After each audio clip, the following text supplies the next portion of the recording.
Hey everyone, welcome to Spyro Month. Last time we was at Spyro the Dragon. While it was a great game, it was kinda held back by empty levels and collectibles that lacked little meaning. While it could have been better, but they got right. So now we're gonna be looking at the sequel, Spyro 2, Ripto's Rage, also known as Gateway to Glimmer in Europe and Australia. Like, why? I mean, Gateway to Glimmer is just Gateway to Glimmer is a good enough name, but Ripto's Rage just kind of rolls off the tongue better. Anyway, let's get on to the review. Before we start this video, I want to say if you enjoy my content, make sure to subscribe. You wouldn't believe the ratio of people who watch my videos who aren't subscribed. Anyway, let's get into the story. Spyro and Sparks are very tired, and they see a gateway to the Dragon Shores, claiming they haven't been there since they beat Nasty Nork, even though we weren't in Dragon Shores in the last game. They arrive at Glimmer, where they meet the Professor, Alora the Fawn, and Hunter the Cheetah. They grab them to defeat Ripto, you know, they actually don't really explain what species Ripto is. Hang on.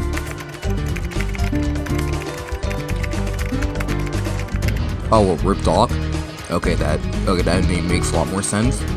Actually, how Ripto got his name was how Spyro's name was spelled in Japan. So they accidentally brought Ripto here because, I don't know. I'm just gonna assume that Ripto just found the portal, went through it, saw Hunter, Alora, and the Professor, and just said, "You're in my world now, bitch." Anyway, when Ripto finds out that they brought a dragon, I mean, I don't know what he does, actually. I mean, I don't know if I miss anything, but all he does is just wave his around while Zoe steals it, then Crush just bashes him, so... Unfortunately for Spyro, he needs to collect all 14 talisman and a certain number of orbs to defeat Ripto, and as expected, because, good always defeats evil, Spyro defeats Ripto, and Avalar is back to peace. The story isn't any bigger than the last one, but the production values have definitely been given a boost, and the voice acting has been improved a lot since the first game, and it really helps that Tom Hayes is now the voice of Spyro. I really love this man as the Ice King from Adventure Time, and I love him here as Spyro 2. He did a way better job than the last one. I mean, no offense to Carlos's Rocky, but your voice acting... Where's Nasty Nork? I'll torch him. It could have been done better. Anyway, let's go on to the gameplay. Spyro control is pretty much the same as the last game. He can charge, breathe fire, and glide. But that roll move from the first game is nowhere to be seen. I mean, it's now in all 3 games in the Reignited trilogy, so... yeah. Actually, Spyro gets new moves that he can use now. He can flap, which helps you be more precise with your jumps. He can swim, which surprisingly controls well. Too bad they messed it up in the Reignited trilogy. And the ability to head bash, which helps you find secret areas by smashing Spyro's head so hard that it goes through the ground. There's one particular mission that involves the head bash, and yeah, it's not really that great, but I'll get to that later. You get all of these moves from this greedy whore moneybags. He takes all your jumps to teach you their moves, an in-game paywall, if you will. Speaking of which, gems are back too, and they're still needed for 100% completion, but they're given more detail now. They all have different shapes and sizes, and a detail I forgot to mention in the first video is that enemies also have gems inside them once you kill them. In this game, they just kind of turn into souls. I mean, I don't know what they just turn into. While we're on the topic of gems, Sparks can point out gems that you're missing, which saves you a lot of backtracking. Anyway, the main collectibles are talisman now. They're given to you by the world's NPCs once you get to the end of the level, and they just kind of stop giving it to you after the 3rd world. But yeah, each world has an NPC now. They have one problem in their world, and Spyro has to help them out. It's kind of funny how the cutscenes show you how they got into the situation in the first place, and when peace is restored, you really feel like you accomplished something. Also, the Electrolls and Hurt Coast, they're just SpongeBob. We've always had trouble with the gear grinders, but now they've set up force fields to separate us. If you can find diodes, you can use them to turn off the force fields. I can't be ugly! I can't be ugly! That's so weird, and both of them came out in the same year. Spyro can also go through these gates that give him temporary power-ups like flying, super breath, and ability to walk on lava. You use these to get some of the green orbs. You get orbs by doing specific challenges for the world's NPCs. I like most of the orbs that have to do more with platforming than anything, but a lot of them are still pretty fun. You get to play some hockey, you get to find a professor's pencil, you even get to ride a trolley. Ah, shit. Trouble with the trolley, eh? You need to shut the fuck up!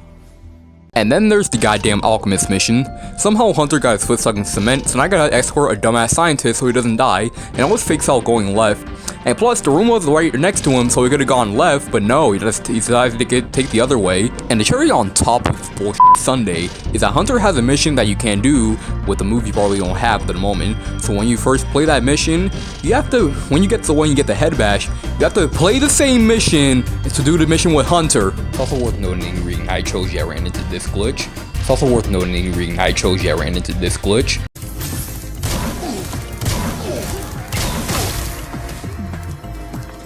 Wow guys, what a terrible remake, you should be ashamed of yourselves. One of my favorite missions is this one in Zephyr, where you have to plant all these seeds so you can get Romeo back to Juliet. What I really like about this mission is that you need to figure out where you need to plant these seeds so you can grow them. And I think it provides a nice platforming challenge.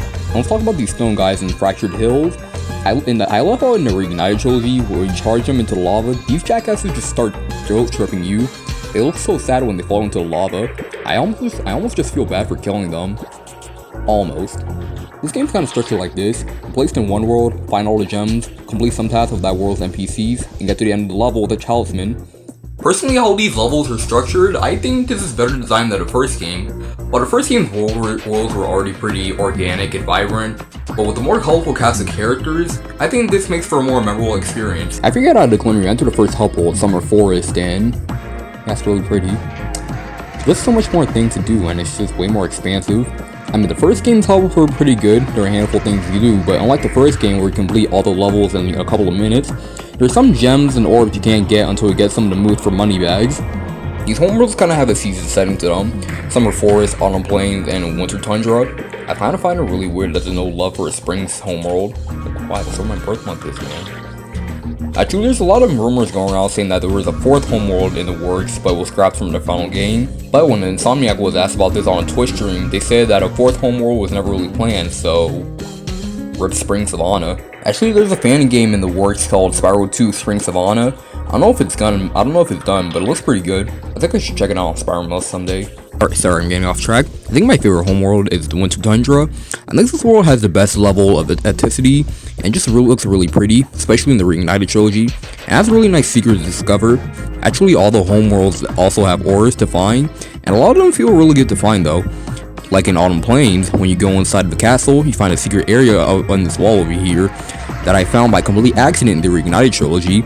Or in Winter Tundra, you glide on the ledges of these platforms and you think you died, but it's actually another area. You swim through there and you find another speedway level. And in Summer Forest, you see a place you see a place you can swim, but you can't go down there because you can't swim yet. So once you get the ability to swim underwater, you'll go back, then swim under there, and you find a new area where you reward with another ore. It's pretty subtle, but subtle enough to the point where you feel like a genius for figuring it out. Anyway, speaking of speedway levels, they make a return here and they're just the same as the last time, and just like last time,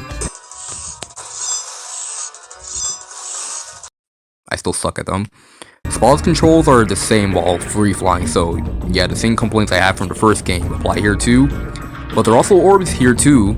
After you complete the main mission, you need to go to the audience and find an NPC so you can do a mission with Hunter to get it.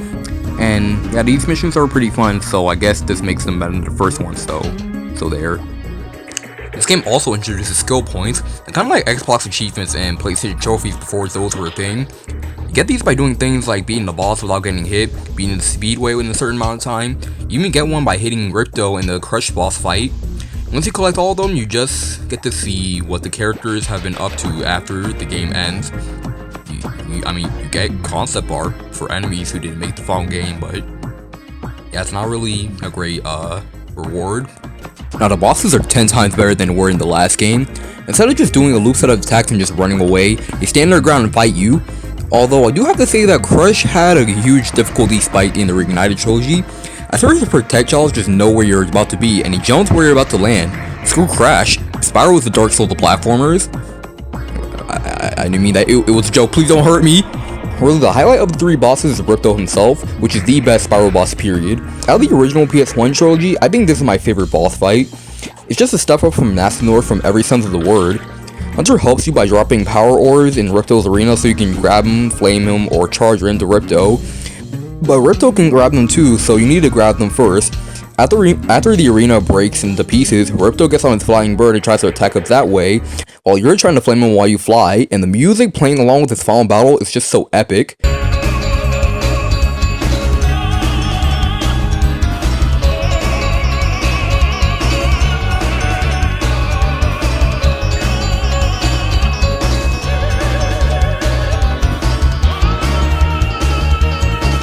I love this boss, definitely one of the best final boss in any PS1 game, but once you lay the final hit on Ripto, once you lay the last hit on Ripto, he burns in lava.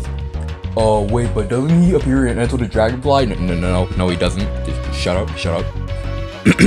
Anyway, once you defeat Ripto, the professor fixes the portal to send Spyro home. Hunter actually does something right by tackling Moneybags for making us pay so much to get throughout Avalar. Spyro tells Sparks to grab him, but I don't really know where he puts it, so... Anyway, Spyro finally gets his vacation to go to Dragon Shores, and you can enjoy it too. Yeah, Dragon Shores is actually playable.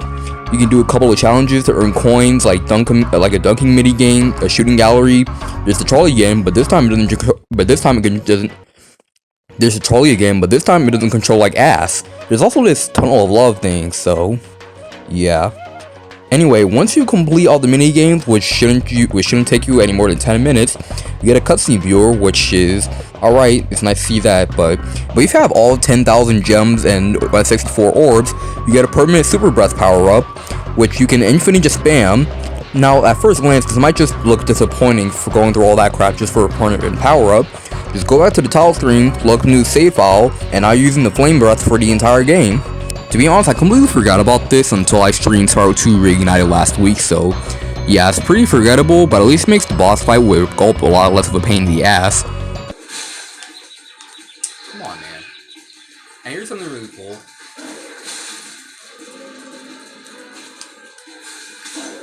Oh!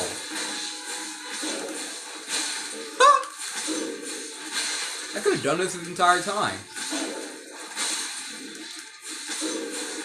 And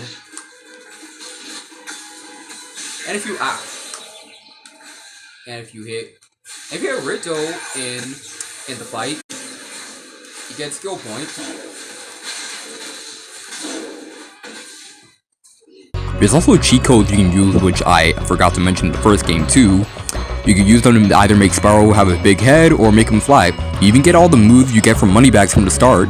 And just like the last game, there's a demo for another Crash game. This time is Crash Team Racing, which is also a great game, so yeah. The graphics are pretty much the same as the last game, but unlike the first game where the level design was more open and encouraged exploration, while that's still here, the level design is more scaled down and has a little bit more skull areas to add more detail, which I think works in the level's favor. I mean, the first game was already really pretty for PS1 standards, but I think this game improves on it in every sense of the word. The worlds are just so much more lively and full of NPCs. I mean, compared to this game, the first game's worlds are really barren and empty.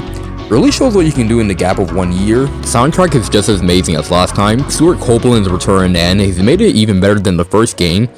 Just so much more upbeat, and it's just really catchier. Some of my favorite tracks are Fractured Hills because of the second half of the song, Scorched because of the whistling, or I don't know what it is. All the homos because it just sounds so much peaceful, and it doesn't really have a soundtrack. It's more like the sounds of the seasons. And Glimmer gets a shout out too because Twist hits you as soon as you open up the game. And again, the final boss with Ripto is just so orchestral.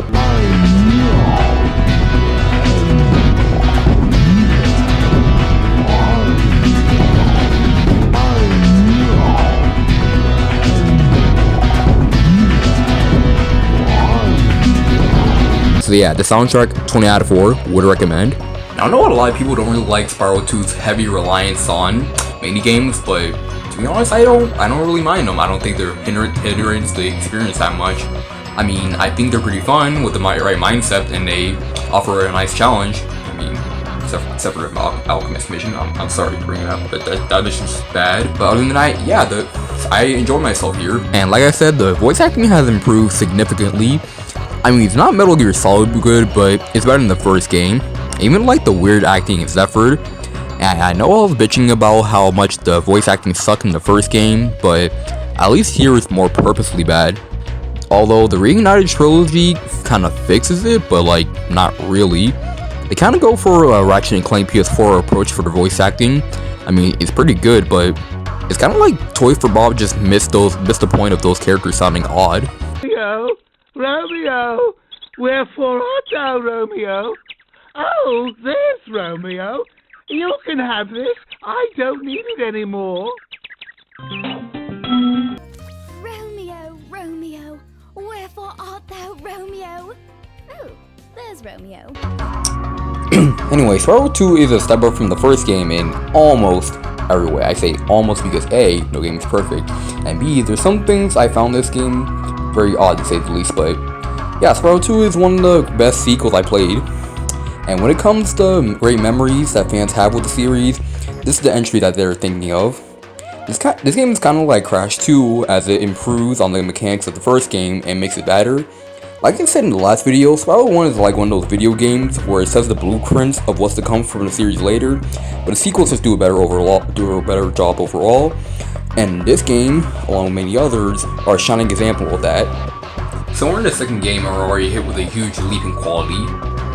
That's usually not a good sign because the sequel is probably just not going to be as good or it's going to suck.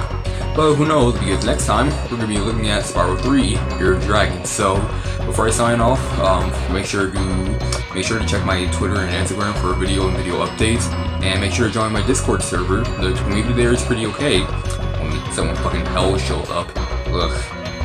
Night over there, so be sure to stop over and say hi, and make sure to subscribe to my second channel, Issues Dash, where I export all my streams and upload bloopers to reviews and plush videos, and I just shitpost a lot. So yeah, anyway, thank you guys for watching, and I'll see you all next time. Peace.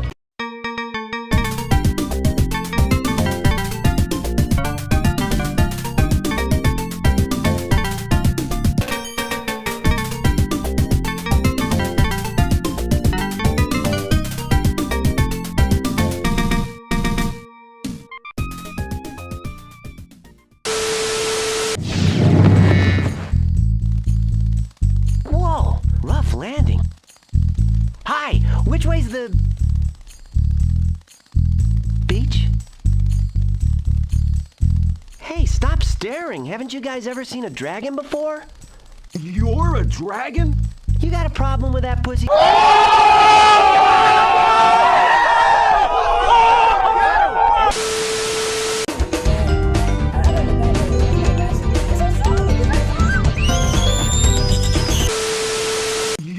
Dragon? You got a problem with that pussycat? Okay, I swear I'm done with those jokes now.